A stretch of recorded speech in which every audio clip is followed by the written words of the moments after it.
Yo! The Higher Grounds Philippines! Bypass! Nandito tayo ngayong gabi, Equinox Super Club. Salamat sa lahat na nagpunta, sa lahat ng sumuporta para matuloy ang gabing to. Sa lahat ng sponsors natin na nagbigay ng tulong para matuloy ang event na to. At syempre sa nag-iisang nagpahiram ng venue, Engineer Reynard Mariano, Equinox Magingayo. Unang laban ngayong gabi, Pinas Astig Unang Bara Tournament 2025. Sa kanan ko, galing Olongapo pa, mag-ingay para kay Yosh! Josh, BRC, RNC, yun lang. Sa kaliwa ko naman, galing Baguio City, mag-ingay para kay Ken!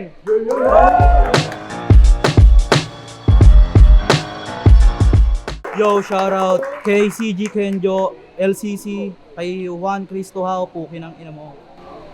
Ayun, syempre, shoutouts kay Engineer Reynard Mariano para sa pagpapahiram ng venue, kay Sir Aris Miliora, Poblasyon ng Galing, at syempre kay Mayor Liam Cesar ng Rosales. Alam nyo na, pagkasina ng Galing. Gat Puch, at yung, syempre, Gat Merch, everything. Gat Puch, shoutouts. Mas malayo, sino ba yun? Sino mo, ano? Wala ko yun. Kwentos. So kasi mag-decide kapag sino mas malayo. Teka lang. Mas malayo ka. Mag-decide. Okay, pinili nilang mauna. Pinas Astig Unang Bara 2025 Tournament. Unang banat para kay Yosh Makinigo.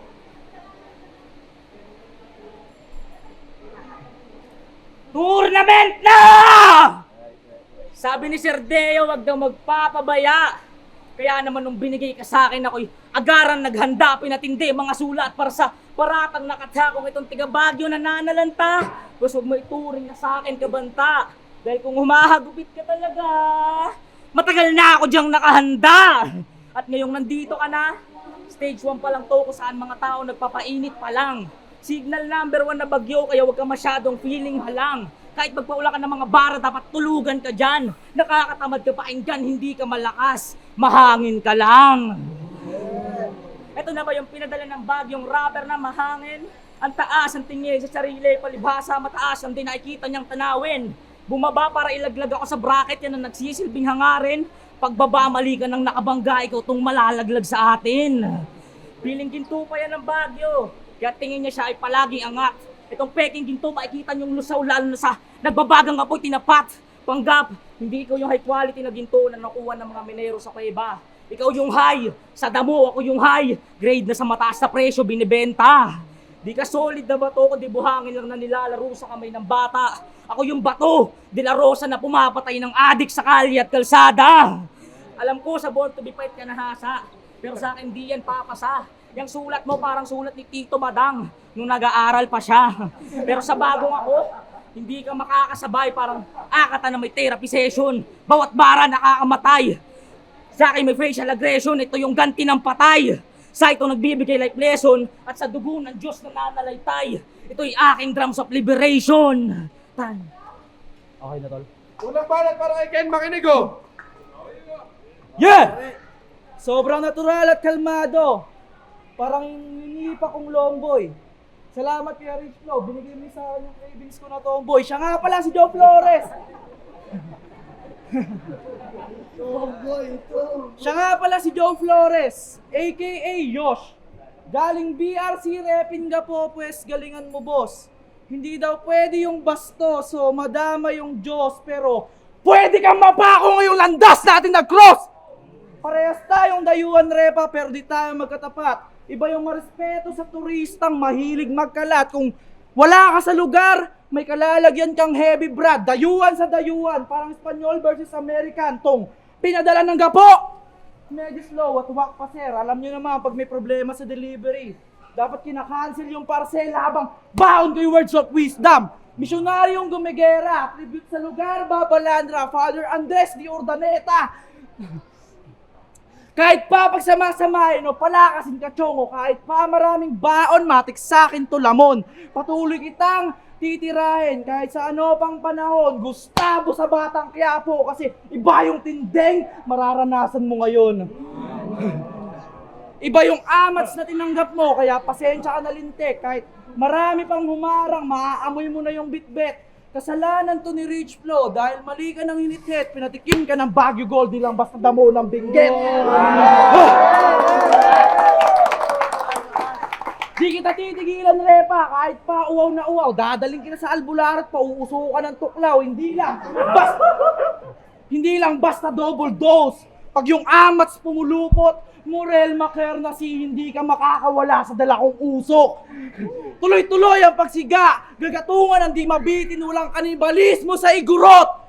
Pero lalabas tong smoke hiniing. Kaya, salamat pa rin kay Rich Flo, binigyan mo ako ng trabaho. Habang nasusuffocate ka bro, mag-iyosi pa ako sa mukha mo. Pangalawang banat para kay Yosh Makinigo. Alam nyo ba na good boy to dati? Ngayon pagangsta-gangsta na nga rin. From Golden Retriever boy, tubugin ako yan ang napili niyang gawain.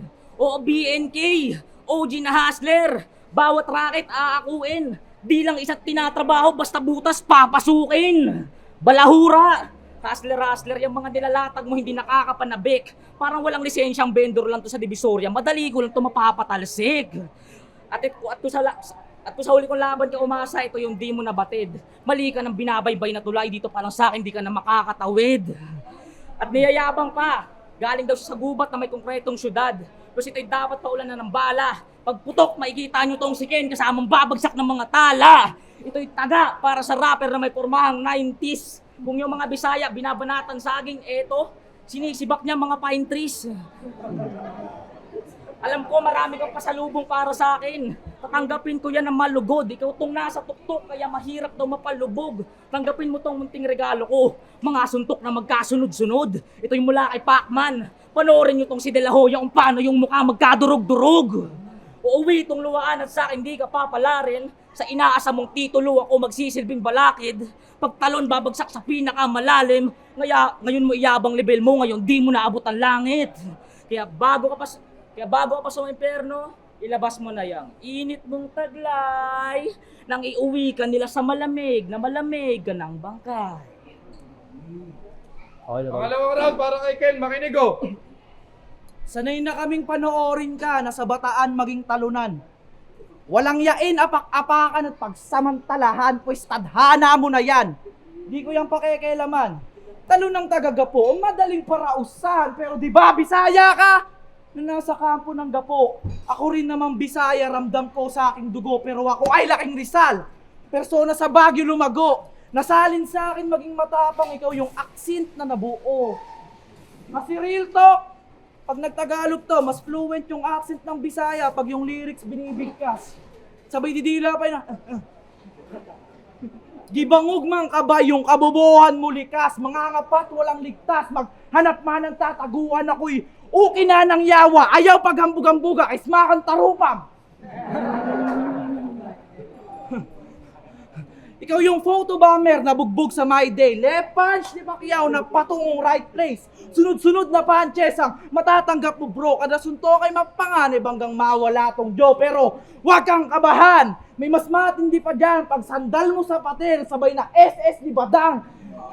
Mas malala tong sasapitin mo kaysa heartache. Pag din lang yellow yung mata mo, dun tayo mag-ice break. If you hate the game, bitch, mas hate kitang player. Madadamay lang ang Diyos sa battle na to. Pag need niya na ng prayer, rules is rules. Sumunod muna bago sumuway. Wala sa porte ko mandamay para sa'yo lahat to bayad. Kung masaktan man, mahal mo sa buhay at maglulumpasay, kasalanan mo yon dahil ngayon uuwi ka ng patay.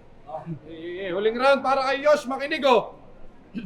Pagkabigay ng laban dito sa Tiga Baguio, nagmukmuk kung saan mga letra tumutupok ng papel. Igurot na sumalang sa girat, makikita niyo kung paano ko tutukan ng baril. Champion ka? O champion yan. Kung saan talaga nire-respeto ng mga tao. Big fish ang turing kaysa palagi yung hinaharap sa mga dayo. Pero ba't ka bumaba? Munting sardinas lang tingin namin sa'yo. Easy to open yung bugok, kailangan ka lang pag may paparating na bagyo. Ulo daw ng Baguio, kaya ating respetuhin bitbit niya na trono. Kaso karumal-rumal na krimen sa sapiting, hindi na masasagot pa ng soko. Tagain ng walang humpay, Andres Bonifacio Andres Bonifacio, inabutan ko ng solo. Pinapapatay ka ng presidente, kaya nga tinatarakan ko ng bolo. Dapat sa lunggana lang nanatili kasi di ba undefeated ka?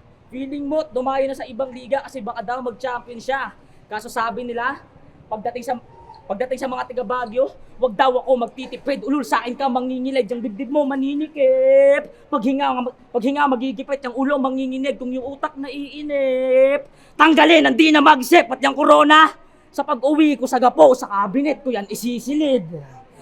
Para pag may inuman sa BRC, ilalatag ko yung utak at bungo mo, si Marcong bungo na bahala magsuot. At ang magsisilbing alak ay ang mga inihipon kong dugo mo. Ngayong di na makagalaw, patawan ng sentensya ng matutong bumalik sa pinanggalingan. Labanan pa nga lang maugong pumanik tsak pinapanigan. Sa pawan ka labang marunong bumatay di kay aking pinagkaitan. Banatan tapakan na parang katulong humalik ka! Kahit ikaw yung may pinagharian.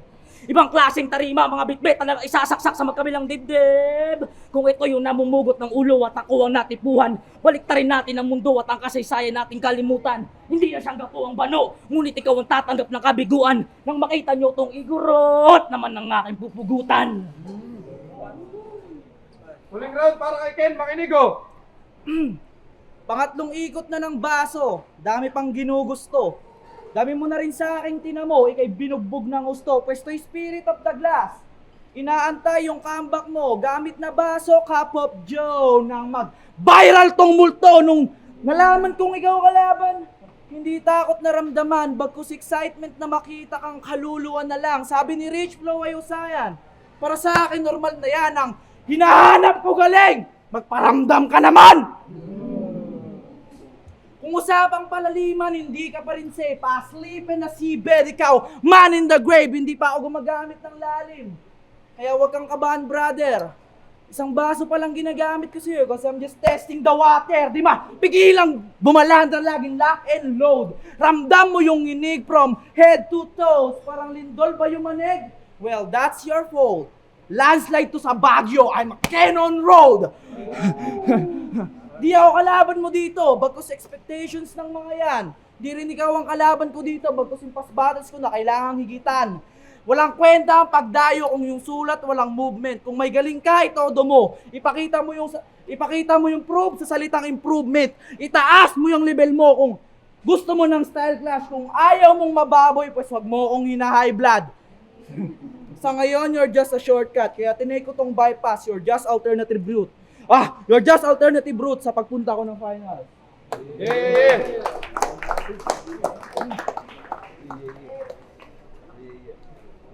Grabe yung laban na yun.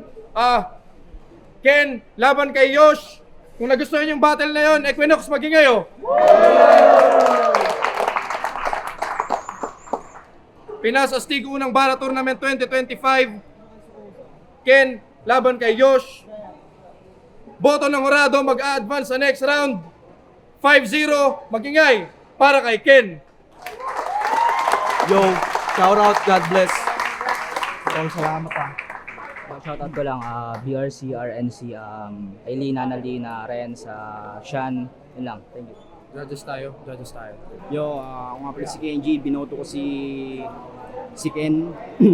Round 1, round 1, binigay ko kay Ken kasi yung wordplay niya sa Batang Quiapo yung matinding, Kostabo, matinding. Tapos yung delivery ng Percel yun, maganda yun. Round 2, binigay ko kay Yosh yung round 2 kasi mas nagampanan niya kung sino siya doon. Round 3, binigay ko kay Ken kasi sobrang daming pinakawalan ni Ken doon na bago at yun ang kailangan sa battle rap para mas ma-appreciate tayo ngayon. Kumbaga yung round 3 kasi ni Yosh, sobrang haba ng setup, wala na yung punchline, medyo malayo na, kaya yung round 1 kay Ken, round 2 kay Yosh, round 3 kay Ken, 2-1 para kay Ken. Yo, Outcast nga pala. Binoto ko si Ken.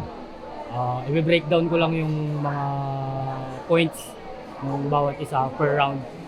Si Yosh, parang nakapagbitaw siya ng 4 na punchline na tumatak. Kasi nung first round, nagkakapaan pa sila eh.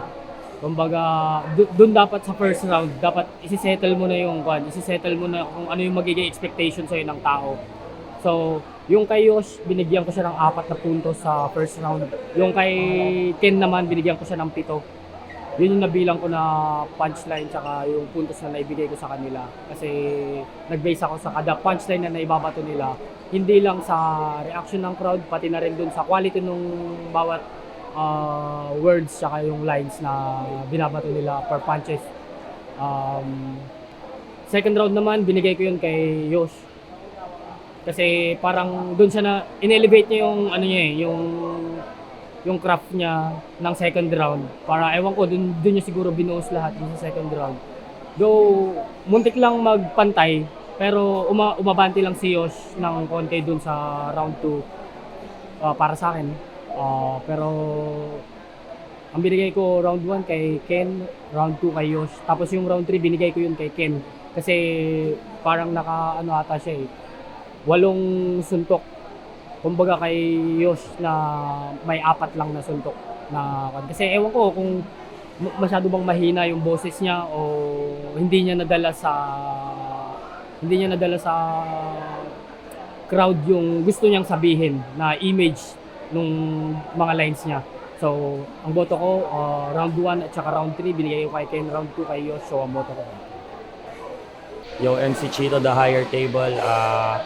Binoto ko sa battle na yon si Ken, round 1, round 2, and round 3. Para sa akin, mas malakas yung performance niya and talagang padibag yun. And para sa akin kasi parang round 1 pa lang nakuha na ni Ken, which is malaking bagay na nakatulong dun sa buong performance niya kasi yung momentum and stuff. Si Yosh, okay naman yung pinakita niya, props sa kanya kasi maayos niya pa rin na-deliver yung mga material niya. So para sa akin kinulang nga lang siya doon kaya hindi siya nanalo doon sa battle na yun. So yun, binoto ko si Ken all 3 rounds. Yeah. Yo, MC Kid nga pala, rap styling. Binoto ko all 3 rounds si Ken. Yung first round, okay yung sa Parcel, tas Baguio Gold, tas Morel, mga ganun. Okay yung nagustuhan ko yun. Tas yung round 1 ni Yosh, okay din naman, pero hindi umabot dun sa round 1 na dala ni Ken. Round 2, para sa akin, pinakamahinang round ni Ken. Pero mas pa rin, ang ibabaw pa rin siya dun sa mga bit-bit ni Yosh. Kaya nakuha niya pa rin yung round na yun para sa akin. Ano nga ba yun? May nagustuhan din akong punchline ni joke ni Yosh, yung sumibak ng pine tree, yun.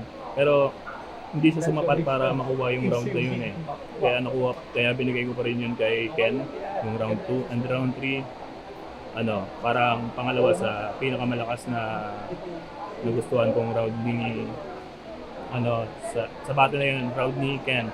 Kaya all 3 rounds kay Ken. Menace Kid, Ordaneta City, Ken versus Yosh. Tournament battle, yung lakas ng battle na drop sa kanilang pareho. Well prepared, napaganda nila ng maayos. So, round 1, kay Yosh, medyo matagal yung pacing niya sa pagsuntok and may mga words siyang hindi niya napopronounce ng maigi. So, I think may mga punches din siyang ganun. So, hindi ko na-appreciate yung punches niya. Samantalang dito kay Ken, maluwag lahat. Yung pacing niya hindi masyadong mabilis, hindi masyadong mabagal. So yun, round 1 binigay ko kay Ken. Yung round 2 medyo tabla lang sila. Feeling ko bumagal yung pacing nilang dalawa. So yun, round 2 tinabla ko. And yung round 3, yun na doon na nagkatalo. Na-conquer na ni Ken yung laban na yun. Sobrang lakas ng round 3 nilang pareho. Pero kasi yung pacing dito kay Yosh na naman, medyo bumagal na naman. Tapos same issue siya, yung mga words niya nababanggit. Tapos medyo mahina yung delivery niya. Samantalang kay Ken, kitang-kita mo pagka-veteran niya sa battle rap, sa stage. Napo-pronounce niya, confidence, delivery. So yun, 1 and 3 kay Ken, round 2 kay Yosh. Yun, yeah. Alright, final judge, Martin motherfucking Krayetnik, reppin' 074, whatever territory you wanna call it.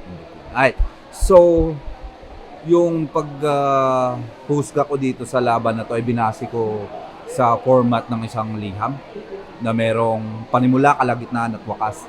So, ang hatol ko is 2-1 in favor kay Ken. Kung ba't ko nasabi yun? Ang intro ay kay Yosh. Maganda yung panimula niya, binigla niya yung mga tao since, yun nga, maganda yung intro niya. Pero nag-slip siya sa 2 rounds which is na-pick up ni Ken ng momentum niya.